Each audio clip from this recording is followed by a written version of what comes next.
ஆனால் காலையில் ஃபுல்லாக வாசல் தெளித்து வச்சு பெருக்கிடணும்.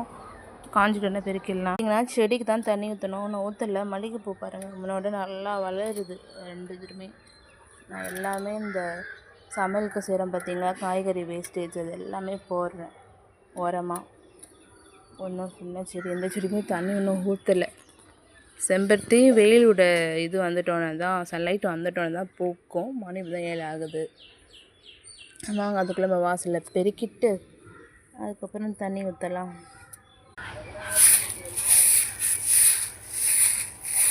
கொஞ்சம் பெரிய வாசல் தான்.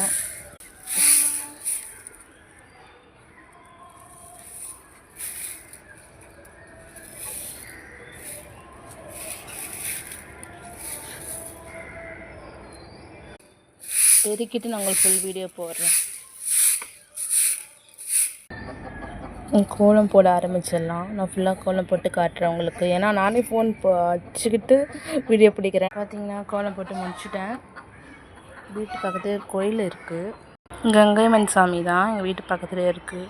கயிறு வர சிதம்பு குத்திக்கிச்சு தொடப்பத்துலேருந்து. அது வர வலிக்குது ஒரு மாதிரி. ரத்தம் வந்துடுச்சு. லைட்டாக எடுத்துட்டேன். சரி வாங்க அப்போ என் செடி தண்ணி ஊற்றலாம்.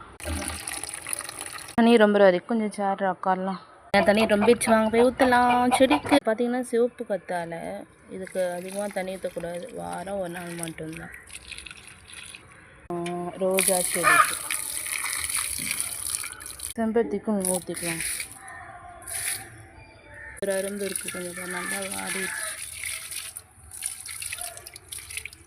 இதெல்லாம் பார்த்தீங்கன்னா நார்மல் கத்தாழை தான். என்ன பாருங்கள், நல்லா இந்த மாதிரி கருகிடுச்சு வெயிலில். மல்லிகைப்பூ செடிகள் இந்த செடிக்கு